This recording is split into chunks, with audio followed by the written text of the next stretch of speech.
ถัดมานะครับก็จะเป็นลิมิตเข้าสู่ Infinity นะครับที่เกี่ยวกับค่า e คำถามมันเริ่มต้นที่ว่าสมมุติว่าถ้าเราฝากธนาคาร1บาท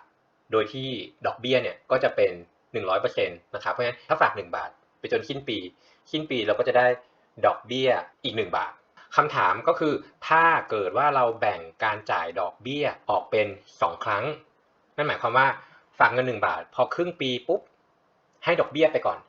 0.5% เพราะฉะนั้นพอ6เดือนเนี่ยนะครับเราก็จะมีเงินต้นบวกกับดอกเบี้ยเพราะฉะนั้นไอ้ครึ่งปีหลังตรงนี้ก็จะได้ดอกเบี้ยอีก 0.5 ของเงินต้นบวกกับดอกเบี้ยล็อตแรกนะครับถ้าเกิดว่าเราแบ่งจ่าย1ครั้งเราก็จะมีเงินต้นเป็น1บวกด้วยส่วนของดอกเบี้ยนะครับซึ่งก็คือ1นะครับถ้าเกิดว่าเราแบ่งจ่าย2ครั้งนะครับพอครบ6เดือนแรกเราก็จะมีเงินต้นซึ่งก็คือ1บาทนะครับบวกกับดอกเบี้ยซึ่งเราก็จะให้ดอกเบี้ยแค่ 50% นะครับก็จะกลายเป็นเศษ1ส่วน2คูณอยู่กับเงินต้นซึ่งก็คือ1บาทนะครับก็ขอไม่เขียนอีก6เดือนหลังก็จะมีเงินต้นนะครับไอ้เจ้าตัวนี้ก็จะเป็นเงินต้นของเราละนะครับแล้วก็บวกกับดอกเบี้ยซึ่งดอกเบี้ยก็คือเศษ1ส่วน2ของเงินที่เราฝากในธนาคารนะครับซึ่งก็คือ1บวกกับ1ส่วน2นะครับหรือถ้าดึงตัวร่วมนะครับก็จะได้เป็น1บวกกับ1ส่วน2ทั้งหมดกำลัง2นะครับ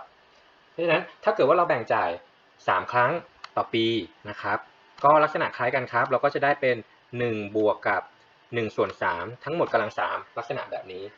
คำถามถัดมานะครับก็คือว่าถ้าเกิดว่าเราแบ่งจ่ายมากขึ้นเนี่ยมันจะเป็นลักษณะแบบไหนนะครับซึ่งถ้าเราลองดูจากตารางถ้าเกิดว่าเราแบ่งจ่าย1ครั้งต่อปีจากเงินต้น1บาทด้วยดอกเบี้ย 100% นะครับเราจะมีเงิน2บาทแต่ถ้าเราแบ่งจ่าย2ครั้งเราจะได้เป็น 2.25 ถ้าเราแบ่งจ่าย3ครั้งจะได้เป็น 2.37037 นะครับแบ่งจ่าย4ครั้งแบ่งจ่าย5ครั้งแบ่งจ่าย10ครั้งนะครับคำถามอยู่ที่อย่างที่ผมถามไปนะครับว่าถ้าเราแบ่งจ่ายไปแบบทุกวินาทีเลยเงินตรงนี้มันจะเพิ่มขึ้นไปจนถึง Infinity หรือเปล่าคำตอบก็คือไม่ใช่นะครับซึ่งถ้าเราลองเขียนตารางเนี่ยอย่างอันเนี้ยนะครับผมแบ่งจ่าย100ครั้งได้เป็น 2.7 แล้วก็แบ่งจ่าย 1,000 ครั้งเป็น 2.716 แบ่งจ่าย 10,000 ครั้งนะครับหรือกระทั่งแบ่งจ่าย1ล้านครั้งจะได้เป็น 2.71828 เพราะฉะนั้นเขาก็เลยนิยามไอ้เจ้าตัวเลขที่เกี่ยวกับลิมิตของไอ้เจ้าตัวนี้เขาบอกว่า e เป็นจำนวนอัตตกยะซึ่งนิยามของมันก็คือว่าลิมิตเมื่อ n เข้าใกล้ infinity ของ1บวกด้วย1ส่วน n ทั้งหมดยกกำลัง n นะครับก็จะมีค่าเป็นเศษส่วนที่ไม่รู้จบนะครับตัว e ตัวนี้ก็คืออีกชื่อหนึ่งนะครับเขาเรียกว่าเป็น Euler number นะครับก็เป็นจำนวนของ Euler นั่นเองนะครับทีนี้ลองมาดูตัวอย่างคำถามกันนะครับเขาบอกว่าจงหาค่าของ1บวก 3x ทั้งหมดยกกำลัง1ส่วน 2x เมื่อ x เข้าใกล้0ทางด้านบวกเราก็จะใช้ไอ้เจ้านิยามตัวเมื่อกี้นะครับขอทดนิดนึงเมื่อกี้เรารู้ว่าลิมิตของ1บวกกับ1ส่วน n ทั้งหมดยกกำลัง n เมื่อ n เข้าใกล้ infinity เนี่ยมีค่าเท่ากับ e นะครับซึ่งจะเห็นได้ว่าไอ้เจ้าโจทย์ตัวนี้เนี่ยจริงๆหน้าตามันก็มีความคล้ายๆกันนะครับเนาะอันนี้เป็น 3x อันนี้เป็น n นะครับก้อนตรงนี้เรามองเป็น 3x ก้อนตรงนี้มองเป็นเศษ1ส่วน 2x นะครับเพราะฉะนั้นเราจะพยายามจัดรูปไอ้เจ้าก้อนตรงนี้ให้ได้กลับมาที่นิยามนะครับเพราะฉะนั้นวิธีการทำเราอยากเปลี่ยนไอ้เจ้า 3x ตรงนี้ให้กลายเป็น1ส่วน n นะครับเพราะฉะนั้นผมก็เลยเขียนแบบนี้ครับว่าให้1ส่วน n เนี่ยเท่ากับ 3x ดังนั้นผมก็จะได้ว่า x เดียวก็จะเท่ากับ1ส่วน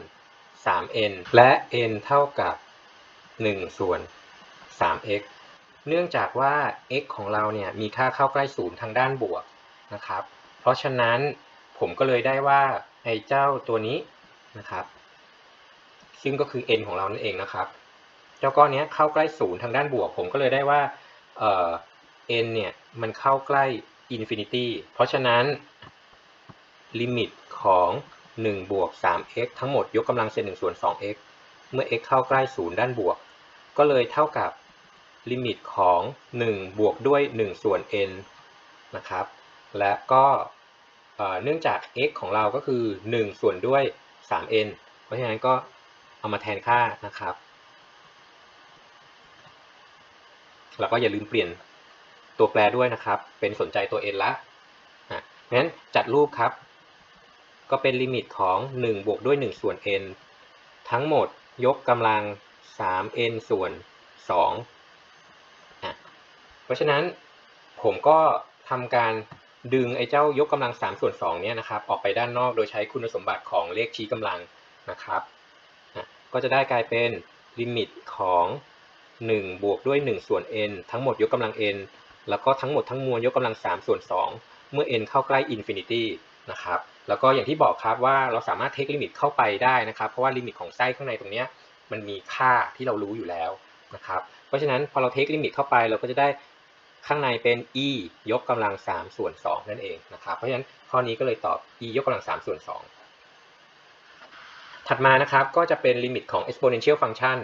นะครับ exponential function ก็คือฟังก์ชันเลขชี้กำลังนะครับผมก็ขออนุญาตอธิบายด้วยกราฟนะครับถ้าเกิดว่าเลขฐานเนี่ยมันมีค่ามากกว่า1นะครับกราฟของเราเนี่ยมันจะพุ่งไปลักษณะแบบนี้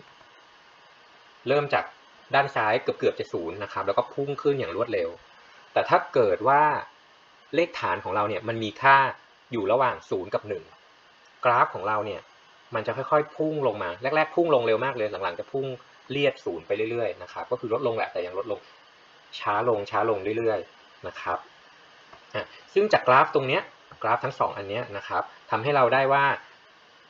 ลิมิตของ a กำลัง x เมื่อ x เข้าใกล้ลบอินฟินิตี้นะครับตอนนี้เราสนใจที่ a มากกว่า1นะครับถ้า x เข้าใกล้ลบอินฟินิตี้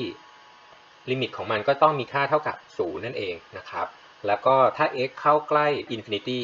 กราฟของเรามันโตขึ้นไปเรื่อยๆถูกไหมครับซึ่งลักษณะแบบนี้เราใช้สัญลักษณ์เป็นเท่ากับอินฟินิตี้นะครับแล้วก็ในลักษณะแนวคิดคล้ายๆกันนะครับถ้าเกิดว่า a ของเรามีค่าอยู่ระหว่าง0กับ1นะครับก็ถ้า x เข้าใกล้ลบอินฟินิตี้กราฟของเราเนี่ยมันพุ่งขึ้นไปเรื่อยๆเนาะเพราะฉะนั้นลิมิตของ a กำลัง x เมื่อ x เข้าใกล้ลบอินฟินิตี้มันจะมีค่าเท่ากับอินฟินิตี้แล้วก็